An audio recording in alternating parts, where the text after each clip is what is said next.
For generations, the American dream was tied to the land, an endless frontier promising prosperity. In the early 20th century, that dream focused on the Great Plains, a vast expanse of grassland stretching across the heart of the continent. Homesteaders had tamed portions of it, but much remained untouched, its rich soil hidden beneath resilient native prairie. This was a land of immense potential, a breadbasket waiting to feed a growing nation, but it harbored a delicate balance few truly understood. This immense region, often dismissed as the Great American Desert by early explorers, was in fact a vibrant, complex ecosystem. Its defining feature was the tough, deep-rooted prairie grasses, buffalo grass and bluestem, which had anchored the topsoil for millennia. These grasses were perfectly adapted to the plains' cycles of feast and famine, periods of abundant rain followed by extended droughts. They were nature's shield, protecting the fertile earth from the powerful winds that swept across the treeless landscape. For decades, settlement here had been slow and challenging. Early farmers used horse-drawn plows, breaking just enough sod for subsistence. They faced unpredictable weather, isolation, and the sheer arduousness of turning prairie into farmland. The sheer scale of the plains meant that even as more people arrived, the vast majority of the land remained unbroken, its ancient grasses still holding the soil. It was a difficult but relatively sustainable existence, limited by technology and understanding. Then came the Great War in Europe. As the conflict raged, it choked off European food production and crippled their agricultural labor force. Suddenly, the world looked to America to feed its fighting armies and starving populations. Grain prices skyrocketed, reaching unprecedented levels. For American farmers, especially those on the Great Plains, this was a golden opportunity, a call to duty and profit that seemed almost too good to be true. With wheat selling for over $2 a bushel, the economic incentive was undeniable. Bankers, land speculators, and even the government encouraged farmers to expand, to plow up every available acre. New agricultural machinery, particularly powerful gasoline-powered tractors and gang plows, made this scale of cultivation possible for the first time. Farmers eager to capitalize on the boom mortgaged their futures, pouring every penny into buying more land and more equipment. These new machines were revolutionary.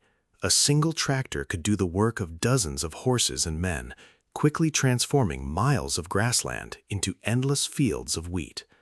The deep roots of the prairie grasses, which had protected the soil for millennia, were now ripped away with ruthless efficiency. The topsoil, once a living tapestry of intertwined roots, lay exposed, fine and loose, waiting for the wind. The promise of prosperity overshadowed any ecological concerns. The numbers were staggering.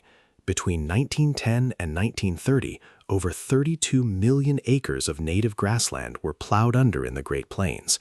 This was an area larger than many European countries, converted almost overnight from a resilient ecosystem into a monoculture of cash crops.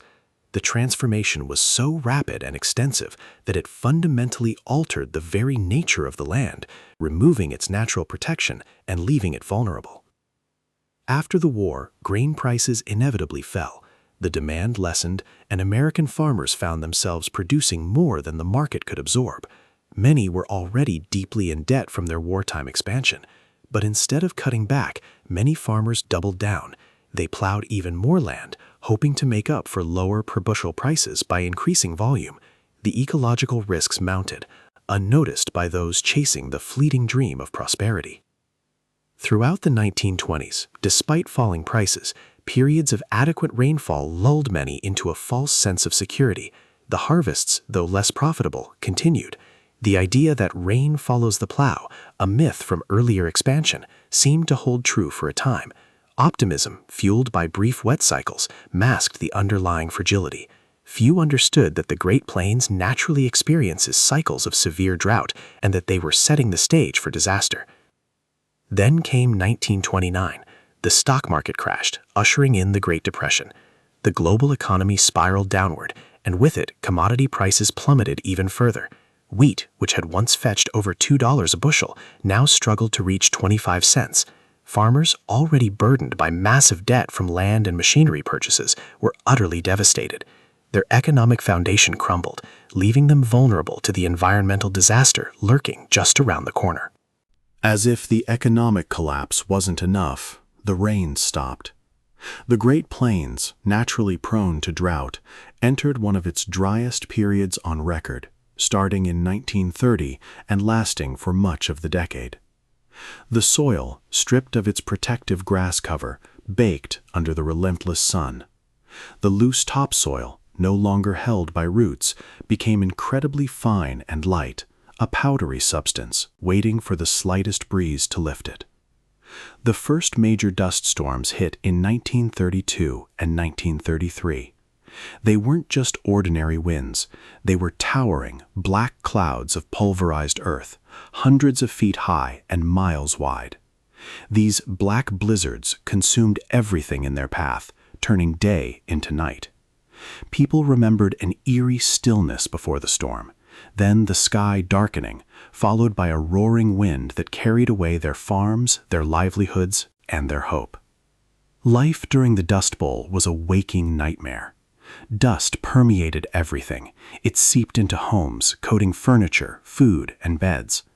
People wore masks, sometimes just wet rags, to breathe. Children suffered from dust pneumonia.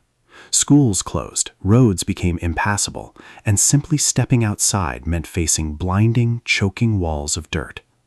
The psychological toll was immense, a constant sense of being under siege by an invisible, relentless enemy. The dust storms systematically destroyed any remaining crops, burying fields under feet of sand. Livestock, blinded and choked, died by the thousands. Farmers tried to shelter their animals, but the dust was inescapable.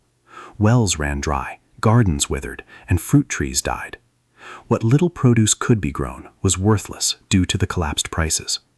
The once fertile plains had become a barren wasteland, yielding only despair. With no crops to sell and no prospects, farmers couldn't pay their mortgages or their taxes. Banks, themselves reeling from the Depression, had no choice but to foreclose. Thousands of families who had poured their lives into the land were suddenly landless, evicted from homes that had been in their families for generations. The dream of independent farm ownership turned into a cruel illusion, deepening the already profound sense of loss and desperation across the plains. Faced with destitution, starvation, and a land that offered nothing but dust and despair, millions began to leave. They were called Okies, regardless of whether they were from Oklahoma, Texas, Arkansas, or Kansas. Packing everything they owned into rickety cars and trucks, they headed west, driven by rumors of work in California's fertile valleys. It was one of the largest internal migrations in American history, a desperate search for a new beginning. The iconic Route 66 became the mother road for these migrants, a ribbon of hope stretching across the country. The journey itself was brutal. Cars broke down, money ran out, and families often slept by the side of the road. They faced suspicion and hostility from communities along the way, seen as a burden rather than fellow Americans in distress. The landscape changed, but their suffering continued, their future uncertain. California, often imagined as a promised land, presented its own harsh realities. While there was work in the fields, it was often seasonal, low-paying, and exploitative. Migrant camps, overcrowded and unsanitary, became common. The Okies faced discrimination and prejudice, struggling to find a place in a society that viewed them with contempt. The struggle for survival simply exchanged one set of hardships for another, a bitter realization for many. As the crisis deepened, the federal government under President Franklin D. Roosevelt began to act. The New Deal introduced a series of programs aimed at both immediate relief and long-term recovery. These initiatives recognized that the Dust Bowl was not just a natural disaster, but an ecological and economic problem requiring systemic solutions. It marked a significant shift in government's role from passive observer to active interventionist in land management. A key figure in this response was Hugh Hammond Bennett, often called the father of soil conservation. For years, Bennett had warned about the dangers of soil erosion. In 1935, he testified before Congress, even arranging for a dust storm from the plains to sweep over Washington, D.C. as he spoke. This dramatic event helped convince lawmakers to establish the Soil Conservation Service, a groundbreaking federal agency. The Soil Conservation Service worked directly with farmers, teaching them new techniques. Contour plowing, which followed the land's natural curves instead of straight lines, reduced runoff. Strip cropping, alternating rows of crops with cover plants, helped break the wind's force and trap soil. Terracing, crop rotation, and planting shelter belts of trees were also introduced. These methods aimed to heal the land and prevent future disasters, emphasizing long-term stewardship. Another vital New Deal program was the Civilian Conservation Corps, or CCC.